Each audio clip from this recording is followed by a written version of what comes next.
성경을 읽다 보면 이상한 점을 하나 발견하게 됩니다. 분명 같은 이름인데 읽으면 읽을수록 헷갈립니다. 야고보가 2명이고 요한도 2명이고 유다도 2명입니다. 마리아는 예수님의 어머니인지 막달라인지 구분이 안 되고 시몬은 베드로인지 십자가를 대신 진 사람인지 혼란스럽습니다. 헤롯은 더 심각합니다.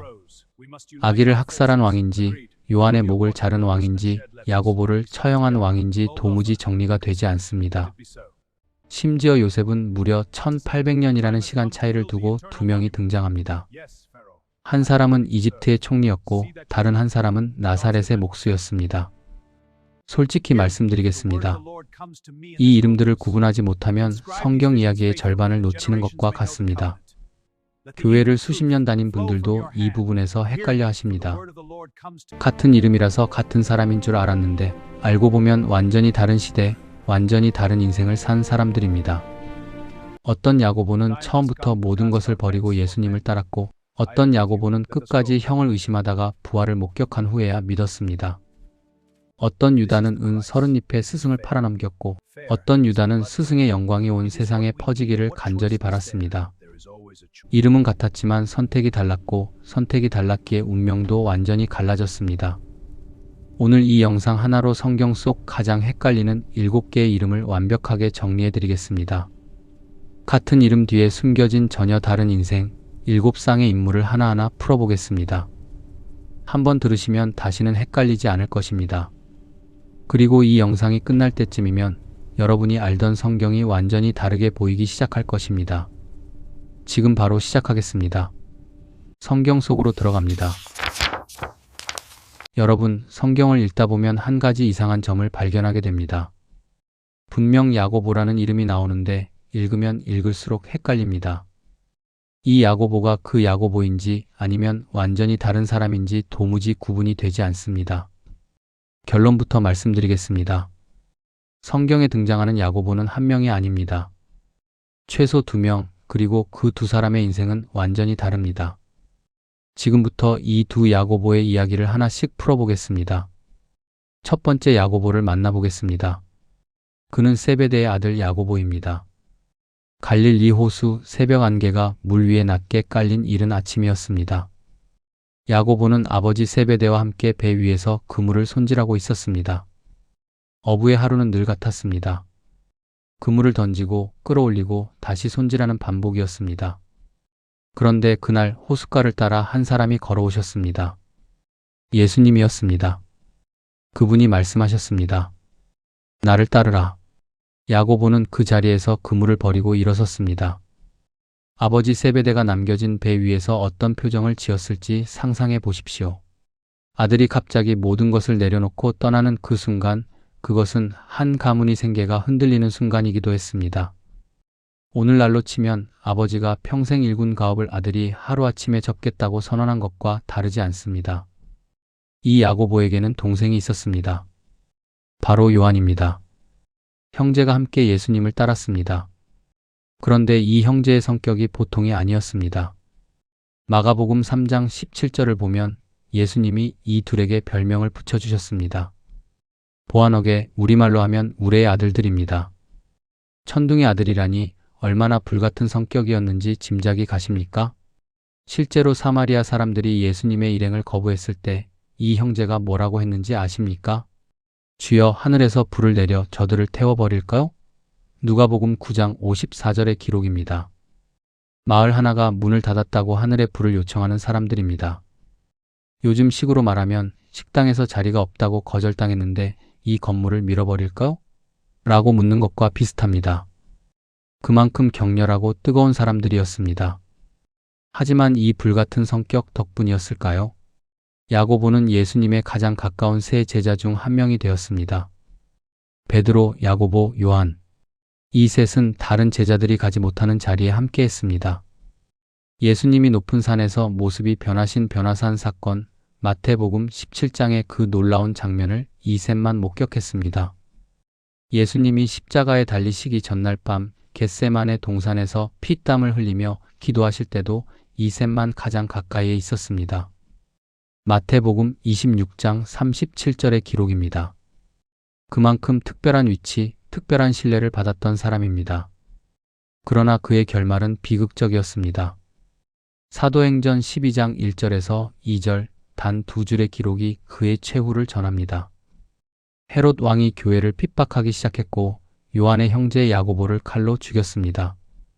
12제자 중 가장 먼저 순교한 사람, 그가 바로 세베대의 아들 야고보입니다. 그물을 버리고 따라 나선 그날부터 칼에 목이 잘리는 그날까지 그의 인생 전체가 하나의 선택 위에 세워져 있었습니다. 그렇다면 두 번째 야고보는 누구입니까? 이 사람은 놀랍게도 예수님의 친동생입니다. 마태복음 13장 55절을 보면 나사렛 사람들이 수군거립니다. 이 사람이 그 목수의 아들이 아닌가? 그 어머니는 마리아이고 형제들은 야고보, 요셉, 시몬, 유다가 아닌가? 예수님의 가족 명단에 야고보라는 이름이 분명히 올라 있습니다. 여기서 놀라운 사실이 하나 있습니다. 이 야고보는 처음에 예수님을 믿지 않았습니다. 요한복음 7장 5절은 이렇게 기록합니다. 이는 그의 형제들도 예수를 믿지 아니함이러라. 같은 집에서 자라고 같은 밥을 먹고 같은 지붕 아래서 수십 년을 함께 생활한 형제가 예수님을 메시아로 인정하지 않았던 것입니다. 이것을 현대적으로 생각해 보십시오. 여러분의 형이나 동생이 어느 날 갑자기 나는 하나님의 아들이다라고 선언한다면 어떻겠습니까? 아마 가장 먼저 형, 무슨 소리야 라고 말하게 될 것입니다. 가족이기 때문에 오히려 더 믿기 어려웠을 것입니다.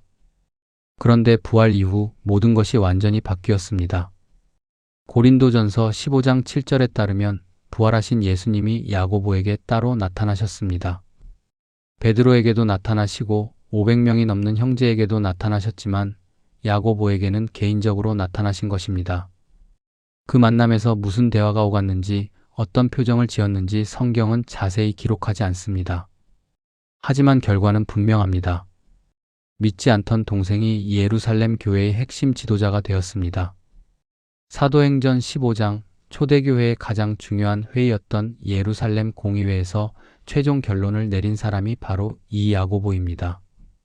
바울조차 갈라디아서 2장 9절에서 야고보를 교회의 기둥이라고 불렀습니다. 그리고 신약 성경의 야고보서를 기록한 저자도 바로 이 사람입니다. 같은 이름, 전혀 다른 두 인생입니다. 한 사람은 처음부터 모든 것을 버리고 예수님을 따라 칼에 목숨을 바쳤습니다. 다른 한 사람은 끝까지 의심하다가 부활을 직접 목격한 후에야 초대교회의 기둥이 되었습니다. 성경을 읽을 때 이 두 야고보를 구분하지 못하면 이야기의 절반을 놓치게 됩니다. 그런데 이렇게 이름이 같아서 혼란스러운 인물이 야고보뿐만이 아닙니다. 성경에서 요한이라는 이름을 검색하면 수십 번이 넘게 등장합니다. 문제는 이 요한들이 전혀 다른 사람이라는 것입니다. 많은 분들이 세례 요한과 사도 요한을 같은 사람으로 착각하십니다. 심지어 오랫동안 교회를 다닌 분들 중에서도 이 둘을 헷갈려 하시는 경우가 적지 않습니다. 하지만 이 두 사람은 활동한 시기도 다르고 역할도 다르고 삶의 결말도 완전히 다릅니다. 지금부터 이 두 요한의 이야기를 정확하게 구분해 드리겠습니다. 먼저 세례 요한입니다. 이 사람은 예수님의 제자가 아닙니다. 오히려 예수님보다 먼저 등장한 사람입니다. 누가복음 1장을 보면 세례 요한의 출생 자체가 기적이었습니다. 아버지 사가랴는 나이든 제사장이었고 어머니 엘리사벳은 오랫동안 아이를 갖지 못한 여인이었습니다. 그런데 사가랴가 성전에서 분향할 때 천사 가브리엘이 나타나 아들을 낳을 것이라고 선언했습니다. 사가랴는 믿지 못했습니다. 저는 늙었고 아내도 나이가 많습니다. 그 불신의 대가로 사가랴는 아이가 태어나는 날까지 입을 열지 못하게 되었습니다. 9달 동안 단 한마디도 하지 못한 아버지, 그리고 그 침묵 끝에 태어난 아이가 바로 세례 요한입니다. 세례 요한은 자라면서 광야로 들어갔습니다. 마태복음 3장의 기록을 보면 그의 모습은 파격적이었습니다. 낙타 털옷을 입고 허리에 가죽띠를 두르고 메뚜기와 야생 꿀을 먹으며 살았습니다. 요즘으로 치면 도시를 완전히 버리고 산속에서 혼자 살면서 사람들에게 외치는 사람입니다. 그런데 놀라운 일이 벌어졌습니다. 예루살렘과 온 유대 지방 사람들이 이 광야의 사나이를 찾아오기 시작한 것입니다. 그의 메시지는 단순하고 강렬했습니다. 회개하라, 천국이 가까이 왔다. 사람들은 요단강에서 그에게 세례를 받았습니다. 바로 이 때문에 세례 요한이라는 이름이 붙은 것입니다. 그런데 세례 요한의 가장 중요한 역할은 따로 있었습니다. 그는 예수님을 세상에 소개한 사람입니다. 요한복음 1장 29절 세례 요한이 예수님을 보고 외쳤습니다. 보라, 세상 죄를 지고 가는 하나님의 어린 양이로다. 자기가 주인공이 아니라 뒤에 오실 분을 위해 길을 닦는 사람이라는 것을 스스로 분명히 알고 있었습니다. 요한복음 3장 30절에서 그는 이렇게 말합니다. 그는 흥하여야 하겠고 나는 쇠하여야 하리라. 자신보다 위대한 존재가 오고 있음을 선언하고 기꺼이 자리를 내어준 것입니다. 오늘날로 치면 무대 위에서 관객의 환호를 받던 사람이 스스로 마이크를 내려놓고 진짜 주인공은 저 사람입니다 라고 말한 것과 같습니다. 그러나 세례 요한의 결말은 처참했습니다. 마태복음 14장에 기록된 이야기입니다. 헤롯 안티파스가 동생의 아내 헤로디아를 빼앗아 결혼했는데 세례 요한이 이것을 공개적으로 비판했습니다. 그 여자를 취한 것이 옳지 않다. 권력자의 치부를 정면으로 지적한 것입니다. 헤롯은 요한을 감옥에 가두었고 결국 헤로디아의 딸이 춤을 추고 흐상으로 요한의 머리를 요구했습니다. 세례 요한의 목이 잘려 쟁반 위에 놓였습니다. 광야에서 외치던 그 목소리가 그렇게 멈추었습니다. 이제 두 번째 요한을 만나보겠습니다. 사도 요한입니다. 조금 전 이미 만난 인물입니다. 세베대의 아들, 야고보의 동생, 우레의 아들이라는 별명을 가졌던 바로 그 사람입니다. 이 요한은 세례 요한과 완전히 다른 위치에 있었습니다. 세례 요한이 예수님의 길을 준비한 선구자였다면 사도 요한은 예수님의 곁에서 끝까지 함께한 내부의 제자였습니다. 사도 요한에게는 특별한 수식어가 있었습니다. 예수께서 사랑하시던 제자.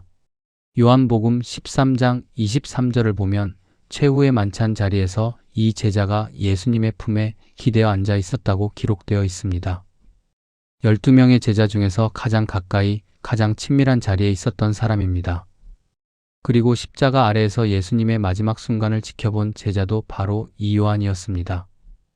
요한복음 19장 26절에서 27절 십자가 위에서 예수님이 어머니 마리아를 요한에게 맡기셨습니다. 여자여 보소서 아들이니이다. 보라 내 어머니라. 죽음의 순간에 어머니를 부탁할 만큼 신뢰한 사람, 그것이 사도 요한이었습니다. 두 요한의 차이를 정리해 보겠습니다. 세례 요한은 예수님 바깥에서 그분의 오심을 선포한 선지자였습니다. 그는 예수님을 세상에 소개하고 자신의 역할이 끝나자 무대에서 내려왔습니다. 반면 사도 요한은 예수님 안에서 끝까지 함께한 제자였습니다. 요한복음, 요한일서, 요한이서, 요한3서, 그리고 요한계시록까지 신약 성경의 5권을 기록한 저자가 바로 이 사도 요한입니다.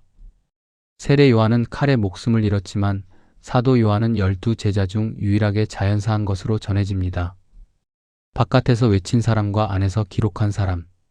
같은 이름, 그러나 완전히 다른 두 사명이었습니다. 다음 인물은 이름만 들어도 모두가 한 가지 이미지를 떠올립니다. 바로 유다입니다. 여러분, 유다라는 이름을 들으면 어떤 장면이 떠오르십니까? 아마 대부분 이 장면일 것입니다. 어두운 겟세마네 동산, 횃불을 든 군병들 앞에서 예수님의 볼에 입을 맞추는 한 남자. 그 입맞춤이 체포의 신호였습니다. 은 30잎에 스승을 팔아넘긴 배신자. 그래서 오늘날까지 유다라는 이름은 배신의 대명사가 되었습니다. 서양에서는 아예 이 이름을 자녀에게 붙이지 않을 정도입니다. 그런데 여기서 반드시 알아야 할 사실이 있습니다. 성경에 등장하는 유다가 한 명이 아니라는 것입니다. 그리고 또 다른 유다는 배신자가 아니라 끝까지 예수님 곁을 지킨 충성스러운 제자였습니다. 먼저 우리가 잘 아는 유다, 가룟 유다부터 이야기하겠습니다. 가룟이라는 말은 그의 출신지를 가리킵니다. 유대 남부의 그리옷이라는 마을 출신이었다는 뜻입니다. 흥미로운 점이 있습니다. 12제자 대부분이 갈릴리 출신이었는데 가룟 유다만 유일하게 유다 지방 출신이었습니다. 처음부터 그는 다른 제자들과 약간 다른 위치에 있었던 것입니다. 요즘으로 치면 같은 회사에서 일하지만 혼자만 다른 지역 출신인 사람과 비슷합니다. 소속감이 조금 달랐을 수 있습니다. 가룟 유다에게는 중요한 역할이 맡겨져 있었습니다. 요한복음 12장 6절에 따르면 그는 제자들의 돈괴를 맡고 있었습니다. 12명의 살림살이를 관리하는 회계 담당이었던 것입니다. 그런데 성경은 이 구절에서 충격적인 사실을 덧붙입니다. 그가 돈괴에서 돈을 훔쳤다는 것입니다. 도둑이었다고 기록되어 있습니다. 예수님의 가장 가까운 12명 안에 도둑이 있었다니 생각해보면 소름이 돋는 일입니다. 겉으로는 충실한 제자였지만 속으로는 이미 다른 길을 걷고 있었던 것입니다. 그리고 마침내 그날이 왔습니다. 마태복음 26장 14절에서 16절의 기록입니다. 가룟 유다는 대제사장들에게 찾아갔습니다. 내가 예수를 넘겨주면 얼마를 주겠습니까? 그들이 은 30잎을 제시했고 유다는 그것을 받아들였습니다. 은 30잎, 구약 성경 스가랴 11장 12절에서 종 한 명의 값으로 언급된 금액입니다. 3년을 함께한 스승의 목숨이 종 한 명의 값어치밖에 되지 않았던 것입니다. 겟세마네 동산의 그 밤, 마태복음 26장 49절의 장면입니다. 유다가 예수님에게 다가와 말했습니다. 랍비여, 안녕하십니까?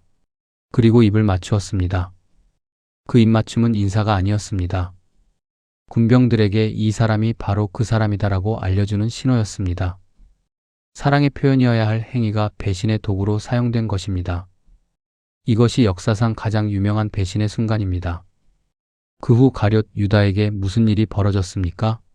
마태복음 27장 3절에서 5절을 보면 예수님이 실제로 사형 선고를 받으시자 유다는 후회했습니다. 은 30잎을 대제사장들에게 돌려주며 말했습니다. 내가 무죄한 피를 팔고 죄를 범하였도다. 하지만 그들은 냉담했습니다.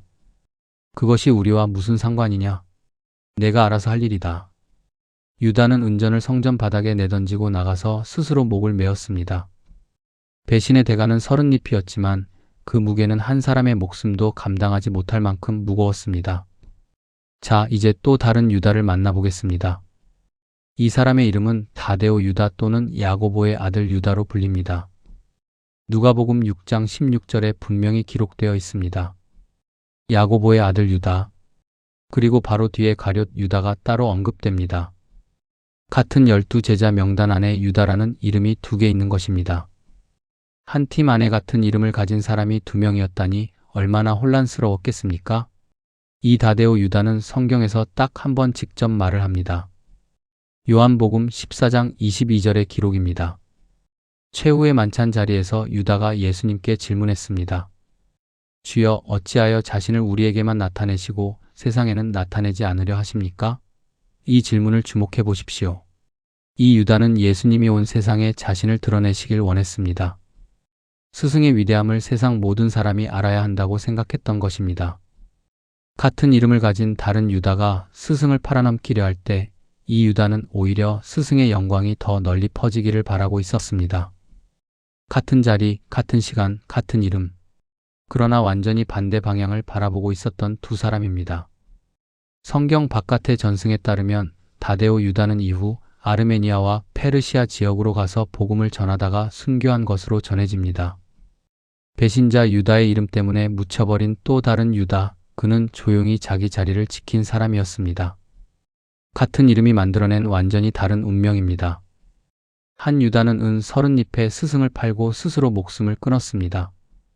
다른 유다는 스승의 영광이 온 세상에 퍼지기를 바라며 끝까지 충성했습니다. 유다라는 이름은 배신의 상징이 아닙니다. 그것은 한 사람의 선택이 만든 결과일 뿐입니다. 그런데 성경에서 이름 때문에 오해받는 인물이 또 있습니다. 다음 인물은 여성입니다. 여러분, 성경에서 가장 유명한 여성의 이름을 하나만 대보라고 하면 대부분 같은 대답을 하실 것입니다. 마리아. 그런데 여기서 질문 하나 드리겠습니다. 여러분이 떠올린 그 마리아가 어떤 마리아입니까? 예수님의 어머니 마리아입니까? 아니면 막달라 마리아입니까? 이 질문에 순간 멈칫하셨다면 이미 혼란이 시작된 것입니다. 성경에는 마리아라는 이름을 가진 여성이 여러 명 등장합니다. 그 중에서 가장 중요한 두 마리아, 예수님의 어머니와 막달라 마리아는 완전히 다른 사람이고 완전히 다른 인생을 살았습니다. 그런데 놀랍게도 많은 분들이 이 둘을 혼동하거나 심지어 막달라 마리아를 죄 많은 여자로만 기억하고 계십니다. 지금부터 그 오해를 풀어드리겠습니다. 첫 번째 마리아, 예수님의 어머니부터 만나보겠습니다. 누가복음 1장 26절에서 28절의 기록입니다. 나사렛이라는 작은 마을에 살던 어린 처녀에게 천사 가브리엘이 나타났습니다.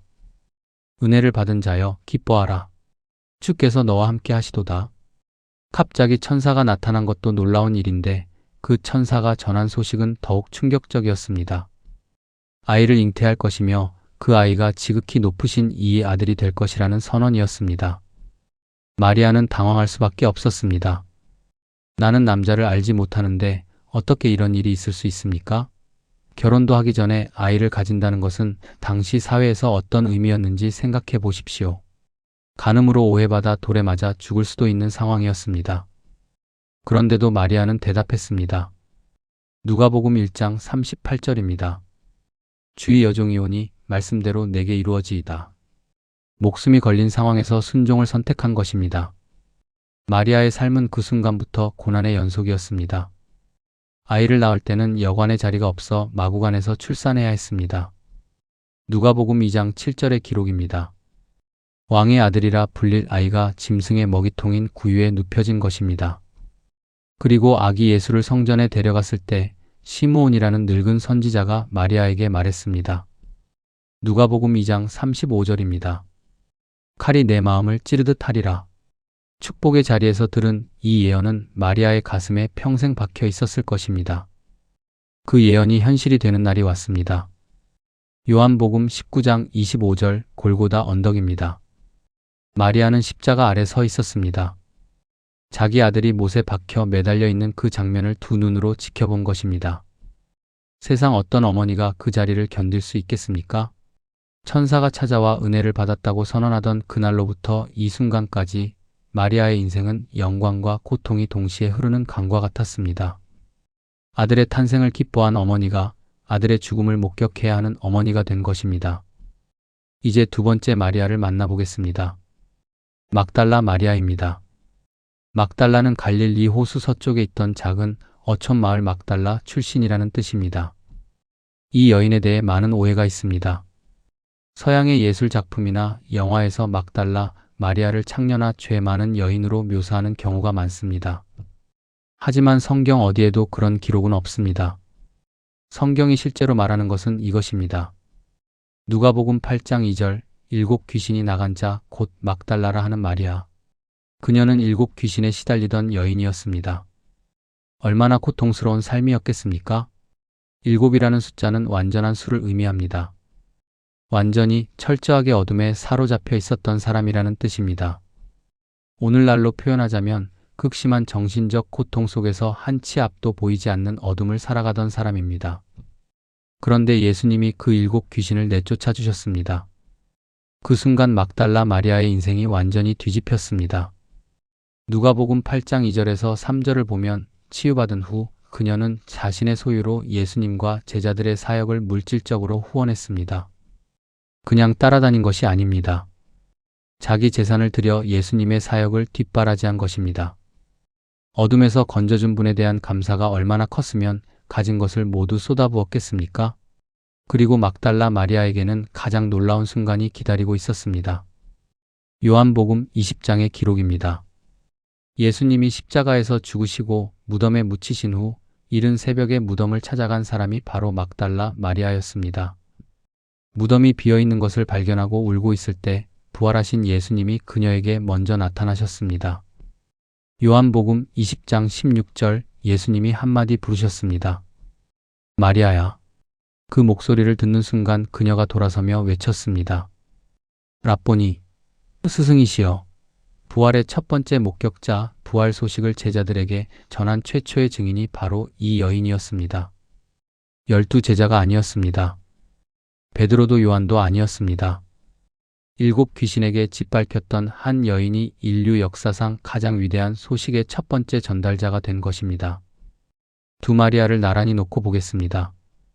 한 마리아는 예수님을 이 세상에 태어나게 한 어머니였고 다른 마리아는 예수님의 부활을 이 세상에 알린 증인이었습니다. 시작과 끝, 탄생과 부활. 두 마리아가 각각 그 자리에 서 있었습니다. 같은 이름이지만 성경 안에서 이 두 여인이 차지하는 위치는 그 누구도 대신할 수 없는 것이었습니다. 그런데 이름의 혼란은 여성에게만 있는 것이 아닙니다. 여러분, 베드로라는 이름을 모르는 분은 거의 없을 것입니다. 예수님의 수제자, 교회의 반석, 천국의 열쇠를 받은 사람, 기독교 역사에서 가장 중요한 인물 중 하나입니다. 그런데 한 가지 사실을 알고 계십니까? 베드로는 본명이 아닙니다. 그의 진짜 이름은 시몬입니다. 베드로라는 이름은 예수님이 직접 붙여주신 별명입니다. 문제는 여기서 시작됩니다. 성경에 시몬이라는 이름을 가진 사람이 한 명이 아니기 때문입니다. 그 중에서 가장 극적인 대비를 이루는 두 시몬이 있습니다. 예수님의 수제자 시몬 베드로, 그리고 예수님의 십자가를 대신 진 구레네 시몬입니다. 먼저 시몬 베드로입니다. 그는 갈릴리 벳세다 출신의 어부였습니다. 요한복음 1장 42절에 따르면 예수님이 시몬을 처음 만나셨을 때 이렇게 말씀하셨습니다. 너는 요한의 아들 시몬이니 게바라 하리라. 게바는 아람어로 반석이라는 뜻이고 이것을 그리스어로 옮긴 것이 바로 베드로, 페트로스입니다. 어부에게 반석이라는 이름을 붙여주신 것입니다. 요즘으로 치면 평범한 직장인에게 처음 만나자마자 너는 이제부터 바위라고 불릴 것이다 라고 선언한 것과 같습니다. 얼마나 당황스러웠겠습니까? 그런데 이 시몬 베드로라는 사람은 성격이 참 독특했습니다. 한마디로 말하면 앞뒤에 안 가리고 먼저 뛰어드는 사람이었습니다. 마태복음 14장의 기록을 보십시오.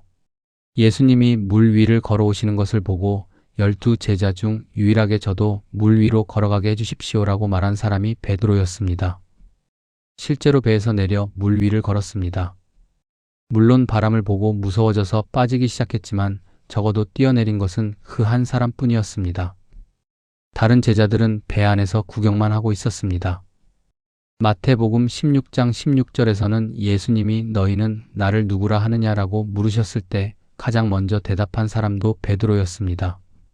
주는 그리스도시요 살아계신 하나님의 아들이시니이다. 이 고백에 예수님이 말씀하셨습니다. 이 반석 위에 내 교회를 세우리라. 내가 천국의 열쇠를 내게 주리니. 어부 시몬이 교회의 기초가 되는 순간이었습니다. 하지만 이 반석은 때때로 심하게 흔들렸습니다. 예수님이 체포되시던 밤 베드로는 3번이나 예수님을 모른다고 부인했습니다. 누가복음 22장 61절에서 62절의 장면입니다. 세 번째 부인이 끝나자 닭이 울었고 바로 그 순간 예수님이 돌아서서 베드로를 바라보셨습니다.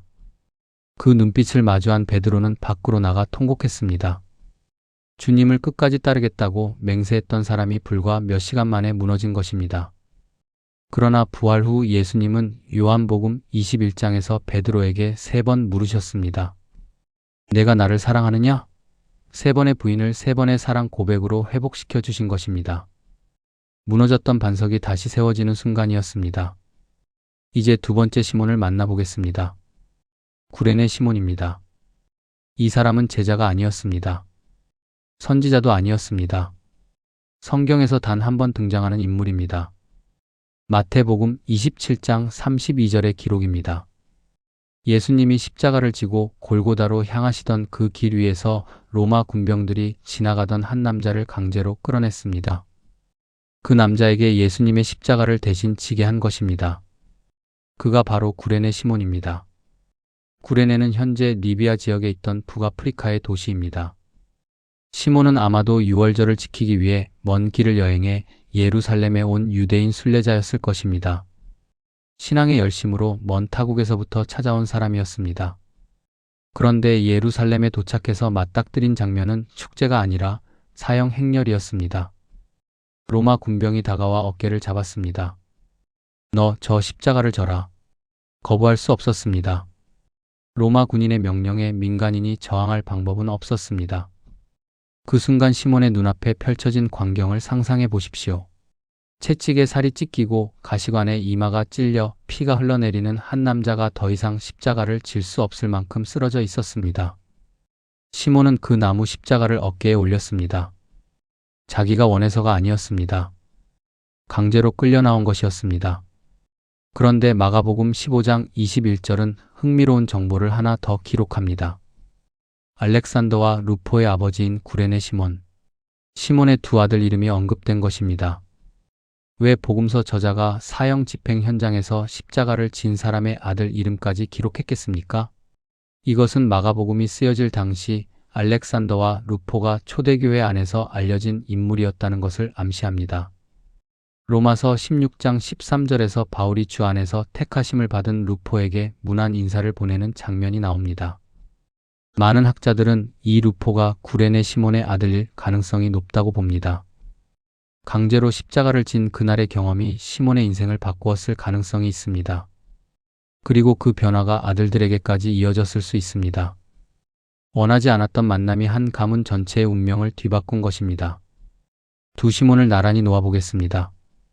시몬 베드로는 스스로 예수님을 따르겠다고 나선 사람이었습니다.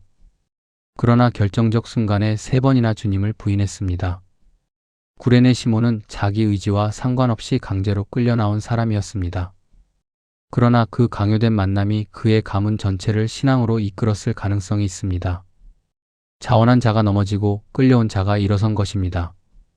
같은 이름 시몬, 그러나 하나님과의 만남은 전혀 다른 방식으로 찾아왔습니다.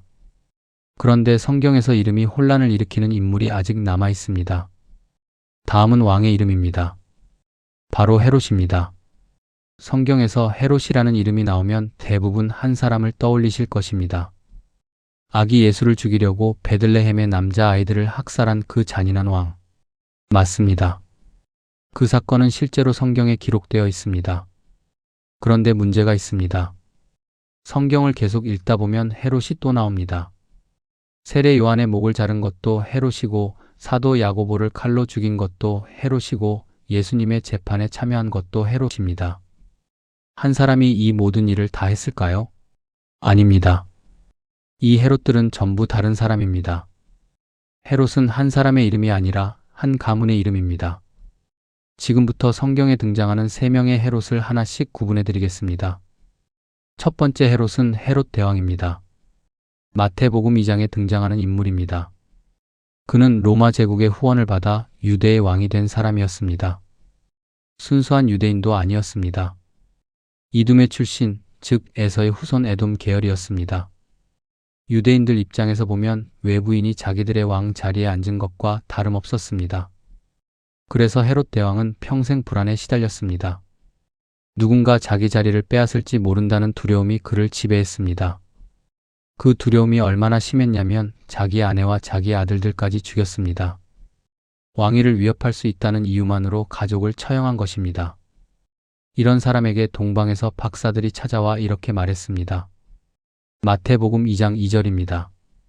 유대인의 왕으로 나신 이가 어디 계십니까? 우리가 동방에서 그의 별을 보고 경배하러 왔습니다. 유대인의 왕이 새로 태어났다는 소식입니다. 헤롯의 심장이 얼어붙었을 것입니다. 마태복음 2장 3절은 이렇게 기록합니다. 헤롯 왕이 이 말을 듣고 소동하며 온 예루살렘도 그와 함께 소동하였다. 왕이 불안해하면 나라 전체가 불안해지는 것입니다. 요즘으로 치면 대통령이 갑자기 긴급 회의를 소집하면 온 국민이 불안해지는 것과 같습니다. 헤롯 대왕은 박사들에게 거짓으로 말했습니다. 가서 그 아이를 찾으면 내게도 알려달라. 나도 가서 경배하겠다. 물론 경배가 목적이 아니었습니다. 죽이려는 것이었습니다. 박사들이 꿈의 지시를 받아 다른 길로 돌아가자 헤롯은 분노에 휩싸였습니다. 마태복음 2장 16절 베들레헴과 그 온 지역에 있는 2살 이하의 남자 아이를 모조리 죽이라고 명령했습니다. 왕의 자리를 지키기 위해 마을 전체의 아이들을 학살한 것입니다. 이것이 첫 번째 헤롯 대왕의 이야기입니다. 두 번째 헤롯은 헤롯 안티파스입니다. 헤롯 대왕의 아들입니다. 아버지가 죽은 후 갈릴리와 베레아 지역의 분봉왕이 된 사람입니다. 왕이라고 하기에는 격이 낮은 지방 통치자였습니다. 그런데 이 사람이 바로 앞에서 이야기한 세례 요한의 목을 자른 헤롯입니다. 마태복음 14장의 기록입니다.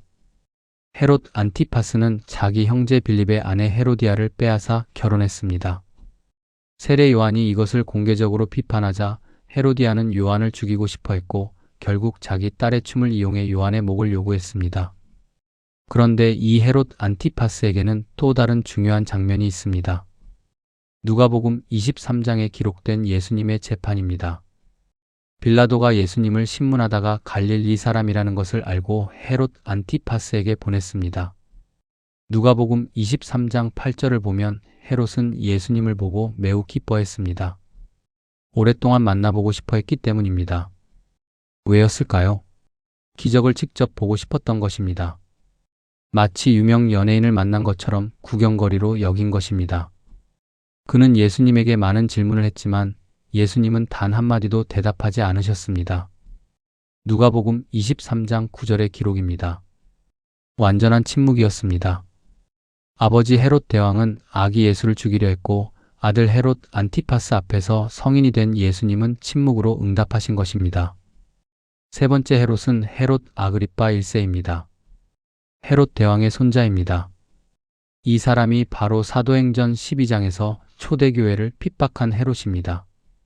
사도행전 12장 1절에서 2절, 그는 교회를 핍박하기 시작하여 요한의 형제 야고보를 칼로 죽였습니다. 첫 번째 챕터에서 이야기한 세베대의 아들 야고보, 그를 처형한 왕이 바로 이 헤롯 아그리빠입니다. 야고보를 죽인 것이 유대인들의 환심을 샀다는 것을 알고 이어서 베드로까지 잡아 감옥에 가두었습니다. 그런데 이 세 번째 헤롯의 최후는 매우 충격적입니다. 사도행전 12장 21절에서 23절의 기록입니다. 헤롯 아그리빠가 왕복을 입고 높은 자리에 앉아 백성들 앞에서 연설을 했습니다. 백성들이 외쳤습니다. 이것은 신의 소리요, 사람의 소리가 아니다.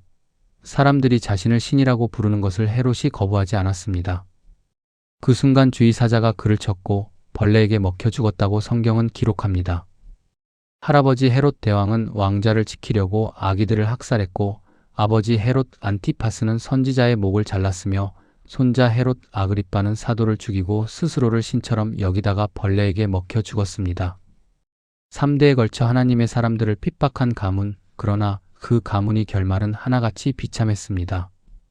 3명의 헤롯을 정리하겠습니다. 헤롯 대왕은 아기 예수를 죽이려 한 왕이고 헤롯 안티파스는 세례 요한을 죽이고 예수님을 신문한 분봉왕이며 헤롯 아그리빠는 사도 야고보를 죽이고 베드로를 가둔 왕입니다. 같은 이름, 같은 가문, 같은 잔인함. 그러나 각각 다른 시대에 다른 방식으로 하나님의 역사와 충돌한 사람들이었습니다.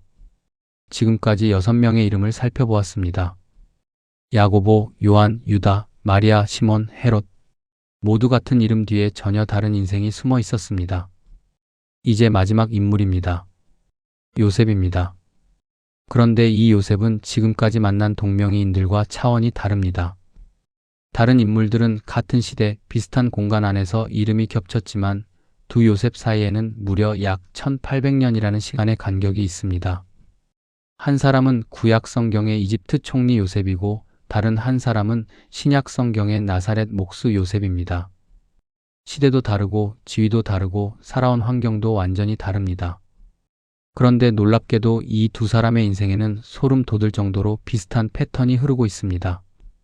첫 번째 요셉, 구약의 요셉부터 만나보겠습니다. 창세기 37장의 기록입니다. 요셉은 야곱의 12아들 중 11번째였습니다. 아버지 야곱은 요셉을 유독 편애했습니다. 채색 옷이라 불리는 특별한 옷까지 만들어 입혀주었습니다. 요즘으로 치면 형제가 12인데 한 명에게만 명품 옷을 사주는 것과 같습니다. 당연히 형들의 질투가 극에 달했습니다. 거기에 요셉이 꿈 이야기까지 했습니다. 형들의 곡식단이 내 곡식단에 절을 했습니다. 창세기 37장 7절입니다. 형들 입장에서는 참을 수 없는 도발이었습니다. 결국 형들은 요셉을 죽이기로 모의했습니다. 들판에서 요셉을 붙잡아 구덩이에 던졌고 지나가던 이스마엘 상인들에게 은 20잎을 받고 팔아넘겼습니다. 창세기 37장 28절의 기록입니다.